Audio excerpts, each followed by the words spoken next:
Dans le livre de l'Apocalypse, au chapitre 3 et au verset 14, il nous est parlé de cette lettre à l'église de Laodicée, où la chrétienté est dans sa dernière phase.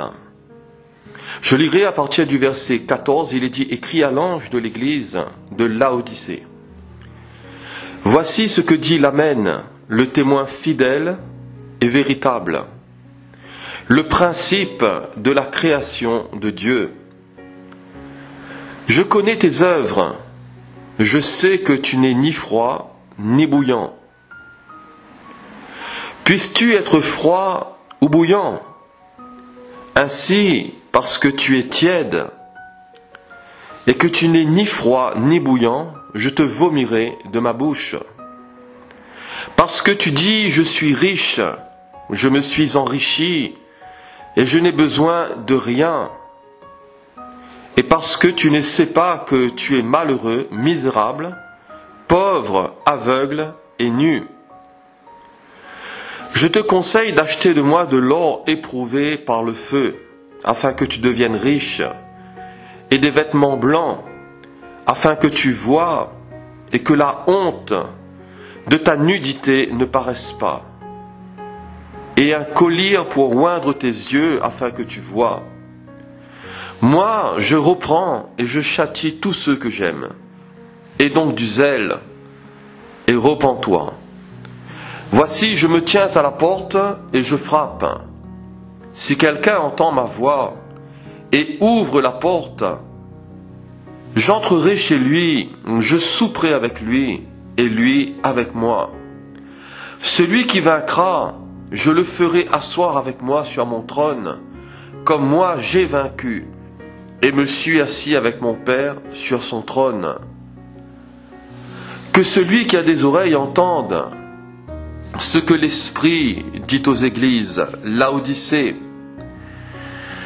Laodicée était située dans la province romaine de Phrygie en Asie, à proximité de Colosse et d'Éphèse.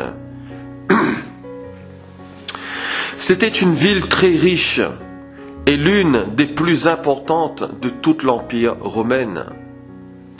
Laodicée, son nom signifie les droits de l'homme, qui résume bien l'état moral de cette assemblée. Dans combien d'assemblées les droits de l'homme, les droits de la femme ont remplacé les droits de Christ? Dans combien d'églises les droits de l'individu, les droits de l'homme ou de la femme ont remplacé le gouvernement de Christ? Et Jésus s'est retrouvé à la porte, à l'extérieur. Au verset 20, voici, je me tiens à la porte et je frappe. Comme un gentleman, le Seigneur se propose et non ne s'impose. Le Seigneur respecte notre volonté, il ne la viole pas.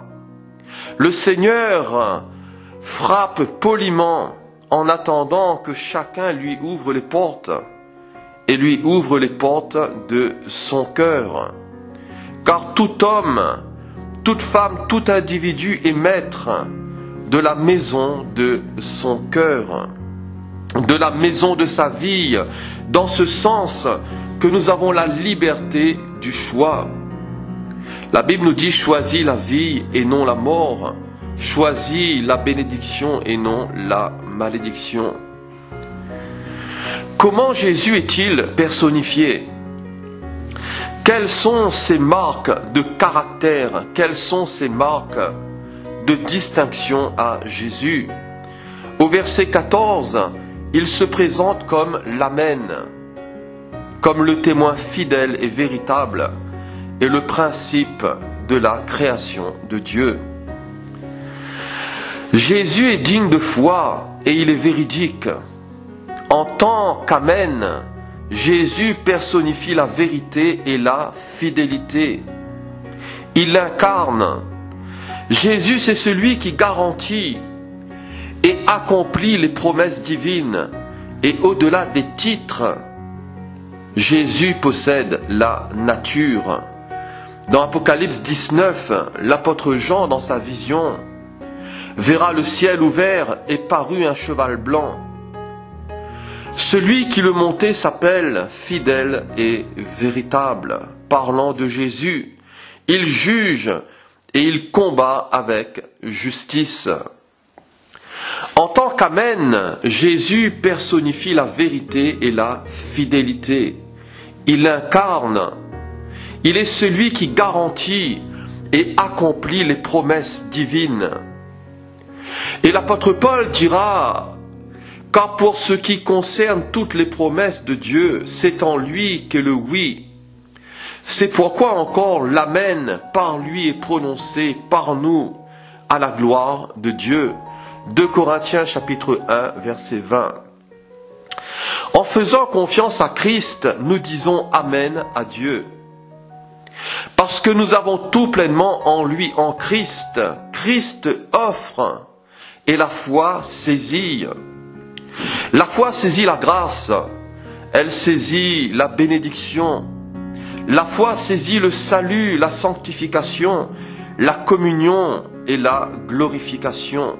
Le ciel est ouvert, le ciel devient accessible, et c'est de lui, c'est par lui et pour lui que sont toutes choses. Romains chapitre 11, verset 36. Jésus est aussi le principe de la création de Dieu. Il est l'auteur et l'origine de la création. Jésus est éternel et tout a été créé par lui et pour lui. La Bible nous dit qu'il est avant toute chose et toute chose subsiste en lui. Colossiens chapitre 1 verset 16. Jésus est éternel. Il est sans père, sans mère, sans généalogie. Il n'a ni commencement de jour, ni fin de vie. Hébreux chapitre 7 verset 3. Pourtant Jésus a eu un commencement. Il a été conçu par la puissance du Saint-Esprit. Il a eu un commencement, mais en tant qu'homme, mais pas en tant que Dieu. Et la mère de Dieu n'existe pas. Jésus possède aussi l'omniscience divine. Au verset 15, je connais tes œuvres. Et dans sa connaissance, le Seigneur connaît l'état moral et doctrinal de chaque assemblée, de chaque communauté, de chaque église, mais aussi de chaque croyant. Le Seigneur connaît aussi notre état spirituel. Je sais que tu n'es ni froid, ni bouillant. Puisses-tu être froid ou bouillant? Ainsi, parce que tu es tiède, je te vomirai de ma bouche. Rappelons ici un fait historique à propos de cette ville de Laodicée. Près de Laodicée jaillissaient des sources d'eau bouillante. À proximité de Laodicée provenaient des sources d'eau bouillante reconnues comme possédant des vertus thérapeutiques. Cette eau bouillante était acheminée à Laodicée par un aqueduc, mais elle arrivait tiède et elle perdait son pouvoir bienfaisant. Telle était la situation de cette église. Elle avait perdu de son influence. Elle était devenue tiède et sa tiédeur n'était pas une faute accidentelle, mais c'était un état. Un peu comme Samson qui ne savait pas que l'Éternel s'était retiré de lui. Puisses-tu être froid ou bouillant? Quelle est la température de notre cœur? Quel est notre engagement? Quel est notre dévouement? Quel est notre amour pour Jésus et pour sa cause? Laodicée n'était pas froide dans ce sens qu'elle ne rejetait pas ouvertement le christianisme comme les athées. Laodicée n'était pas bouillante, généralement traduit par fervente. C'est-à-dire que Laodicée n'était pas fervente d'esprit. Les chrétiens de cette assemblée n'étaient pas fervents d'esprit. Ils n'étaient pas pleins de zèle pour ce qui est bien. Souvenons-nous d'Apollos, de ce juif originaire d'Alexandrie. C'était un homme éloquent et versé dans les Écritures. La Bible nous dit qu'il était instruit dans la voie du Seigneur et il était fervent d'esprit, il était zélé pour le bien, il était bouillant pour son Dieu. L'apôtre Paul nous appelle à avoir du zèle et non de la paresse, à être fervent d'esprit et à servir le Seigneur. Le danger ici, c'est le danger de la nonchalance, c'est le danger du manque d'ardeur, du manque de zèle, c'est le danger du refroidissement. Savoir maintenir vive et claire la flamme de l'esprit en nous, savoir maintenir et entretenir notre communion avec Jésus. Si Laodicée n'était ni froide, ni bouillante, elle était tiède. Métaphoriquement, cela constitue la tiédeur, cela constitue la condition de l'âme qui fluctue misérablement entre la torpeur et la ferveur de l'amour. C'est quelqu'un de ballotté, c'est quelqu'un qui fluctue misérablement entre la torpeur et la ferveur de l'amour. Comme les eaux chaudes des sources se refroidissent peu à peu, l'engouement des Laodicéens diminuait, l'engouement des Laodicéens décroissait, leur zèle et leur ferveur d'esprit s'extompaient et s'atténuaient. Ils n'étaient plus très chauds pour le Seigneur, ils n'étaient plus très chauds pour le service de Dieu. Il y avait, voyez-vous, du mélange. Laodicée était une église tiède, et le Seigneur lui dira, je te vomirai de ma bouche. Dieu ici est atteint, et Dieu est atteint de nausée, et un cœur tiède indispose le Seigneur. Un cœur tiède, un cœur partagé, un cœur ambivalent, cela déplaît à Dieu, cela lui est désagréable, cela est comme une mauvaise odeur qui arrive à ses narines, cela lui déplaît. L'Épître aux Hébreux nous dit, si mon juste se retire, mon âme ne prend pas plaisir en lui, je te vomirai de ma bouche, être sur le point d'être rejeté de Dieu. C'est quelque chose, voyez-vous, de terrible. Quelles sont les qualités de cette Église? Le Seigneur n'en mentionne aucune. Quels sont ses défauts? Cette Église vit dans l'illusion. Et au verset 17, il est écrit, parce que tu dis, je suis riche, je me suis enrichi et je n'ai besoin de rien. Et parce que tu ne sais pas que tu es malheureux, misérable, pauvre, aveugle et nu, je te conseille d'acheter de moi de l'or éprouvé par le feu afin que tu deviennes riche, et des vêtements blancs afin que tu sois vêtu, et que la honte de ta nudité ne paraisse pas, et un collier pour oindre tes yeux afin que tu vois. Quels sont les défauts de cette Église? Cette Église vit dans l'illusion. Un autre fait historique intéressant concernant Laodicée et que nous pouvons relever, c'est que cette Église pensait être riche. Dans la ville de Laodicée, et la ville de Laodicée était un centre bancaire et financier réputé. Cette Église était nue. Dans la ville de Laodicée, on confectionnait des vêtements et des tapis de laine. Cette Église souffrait d'une absence de vision. Elle était aveugle. La ville de Laodicée possédait une école de médecine et elle était aussi réputée pour son collier. En faisant ce parallèle, les chrétiens de Laodicée comprirent certainement ce que Jésus voulait leur dire concernant leur état et leur état spirituel. Et frères et sœurs bien-aimés en Christ, faisons attention entre l'opinion que nous avons de nous-mêmes et celle que Jésus a de nous. Cette Église vivait dans l'illusion. La réalité, c'est qu'ils sont pauvres en dépit de leur argent. La réalité, c'est qu'ils sont nus malgré l'abondance de leur parure. La réalité, c'est qu'ils sont aveugles, malgré le nombre de leurs médecins. Son seul recours, et le seul recours de cette Église, c'est d'acheter de Christ. C'est d'acheter de lui. Quels sont les conseils de Jésus pour cette Église?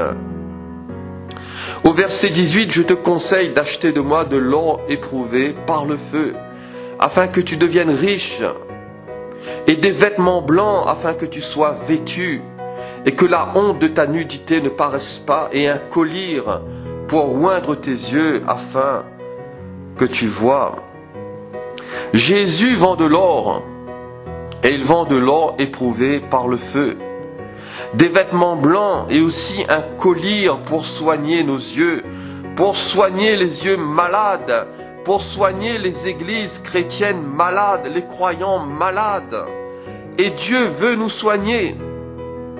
Et un bon médecin ne soigne pas seulement la maladie, mais un bon médecin soigne le malade.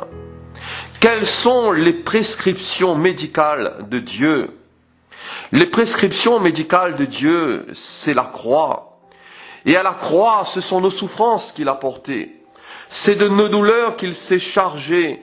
Et le châtiment qui nous donne la paix est tombé sur lui. Et c'est par ses meurtrissures que nous sommes guéris. La Bible nous dit que l'Éternel a fait retomber sur lui, sur Jésus, l'iniquité de nous tous. Il a été retranché de la terre des vivants et frappé pour les péchés de son peuple. Les provisions de la croix. Les provisions de la croix sont toutes gratuites. Pouvons-nous acheter sans argent? Pouvons-nous acheter sans rien payer? Oui. Ésaïe dira dans son chapitre 55 au verset 1, « Vous tous qui avez soif, venez aux eaux. Même celui qui n'a pas d'argent, venez. Achetez et mangez, venez acheter du vin et du lait sans argent, sans rien payer. Venez et mangez. Jésus est le pain de vie. Si quelqu'un mange ma chair et boit mon sang, il a la vie éternelle. Venez et buvez. Jésus a dit que si quelqu'un a soif, qu'il vienne à moi et qu'il boive. Celui qui croit en moi, des fleuves d'eau vive couleront de son sein. Venez, venez, buvez, mangez sans argent, sans rien payer. C'est merveilleux. Le salut est gratuit. Et la Bible nous dit que c'est par la grâce que vous êtes sauvés. C'est par le moyen de la foi. Et cela ne vient pas de vous, mais c'est le don de Dieu. Ce n'est point par nos œuvres que nous sommes sauvés, afin que personne n'en tire gloire. Mais c'est par la grâce de Dieu. C'est par le moyen de la foi. Le bras de la foi. Le bras de la foi nous permet de nous nourrir. Le bras de la foi nous permet de nous étancher, de nous rassasier, de nous restaurer gratuitement et abondamment en Christ. Mon frère, ma sœur, ne te prive point de sa grâce. Le torrent coule à flot, la porte de la grâce est ouverte. Viens Jésus, venez à moi vous tous qui êtes fatigués et chargés, et je vous donnerai du repos. Jésus veut te relever. Jésus a le pouvoir de te restaurer dans ta santé fébrile, dans ton foyer en difficulté, dans ta vie de misère, dans ta détresse. Le Seigneur a le pouvoir de te guérir. Il a le pouvoir de te faire du bien. Alléluia. Gloire à Dieu. À cette église de Laodicée, le Seigneur lui propose d'acheter de lui de l'or éprouvé par le feu. L'épreuve de la foi est plus précieuse que l'or périssable, qui cependant est éprouvé par le feu, dira l'apôtre Pierre. Et une foi authentique est d'une grande valeur aux yeux de Dieu. Acheter de l'or, nous sommes face ici aux richesses de Dieu. Et dans le livre des Proverbes au chapitre 8 et au verset 18, le Seigneur dira « Avec moi sont la richesse et la gloire, les biens durables et la justice. » Et s'il faut la justice divine qui est la croix, s'il faut une foi authentique, il faut aussi des vêtements blancs.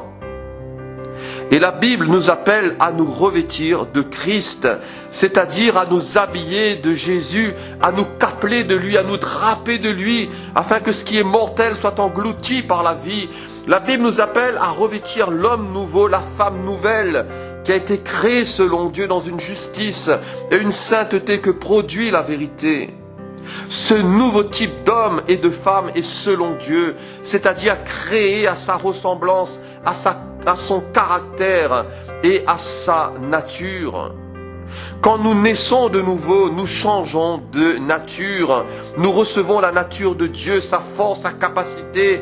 Nous sommes revêtus de son esprit habite en nous, dans notre esprit, et Dieu change notre esprit.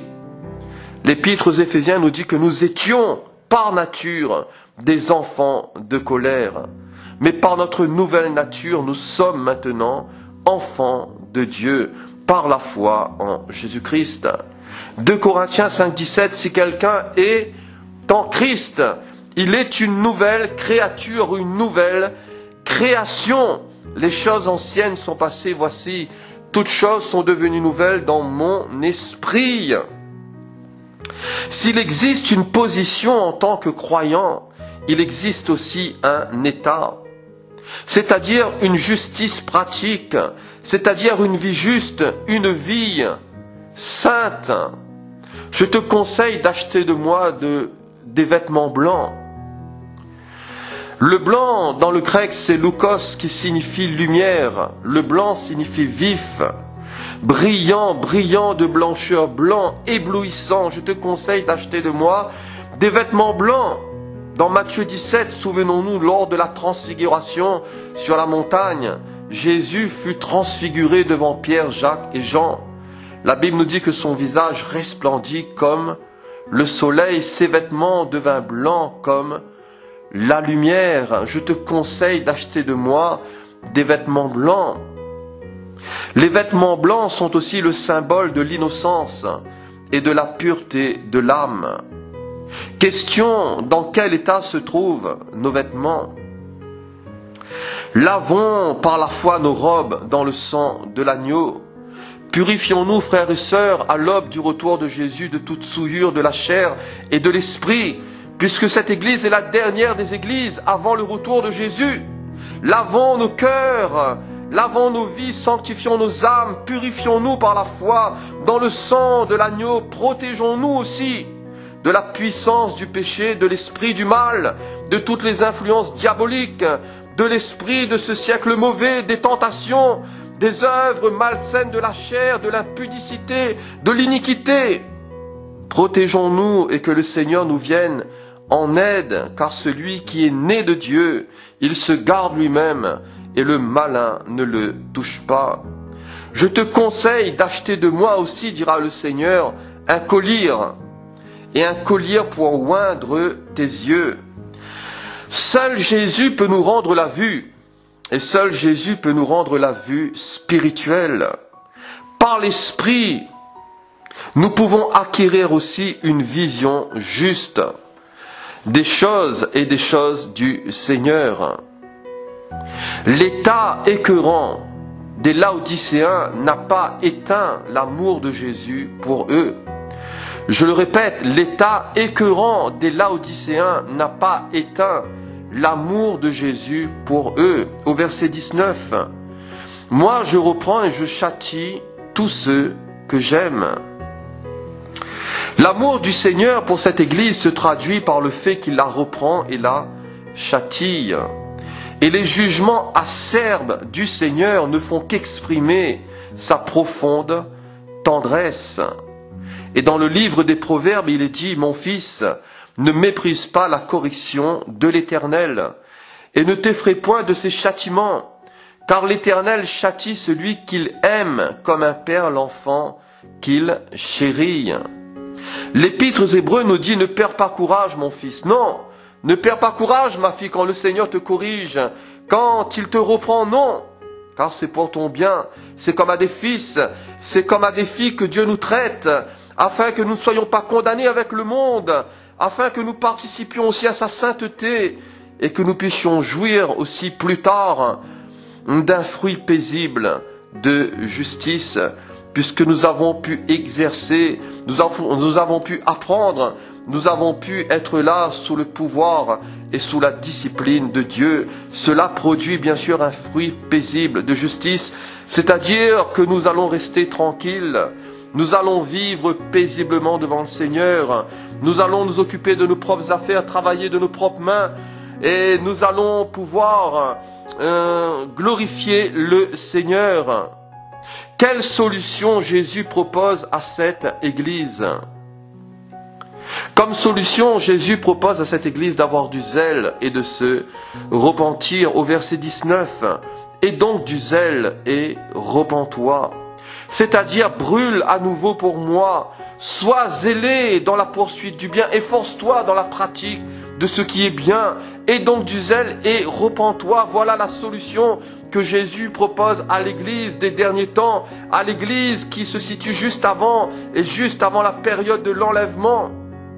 Jésus nous demande d'avoir du zèle et de nous repentir, c'est-à-dire de pratiquer ce qui est bien, c'est de brûler à nouveau, qu'il puisse brûler dans nos cœurs, que le Saint-Esprit puisse consumer le mal en nous, que Jésus soit le number one, le numéro 1 dans nos vies, dans nos cœurs, dans nos actions, dans nos attitudes, dans nos pensées, que nous puissions brûler par le Saint-Esprit, que son zèle nous anime au travers de la pratique de ce qui est juste. Change ton état d'esprit, change ton cœur, change ta mentalité, et que tu puisses aussi avoir en aversion ce qui déplaît au Seigneur, avoir du zèle et se repentir, se détourner de toute voie de péché et d'iniquité. Quel est le désir de Jésus pour cette Église? C'est de souper avec elle. Au verset 20, voici, je me tiens à la porte et je frappe. Si quelqu'un entend ma voix et ouvre la porte, j'entrerai chez lui, je souperai avec lui et lui avec moi.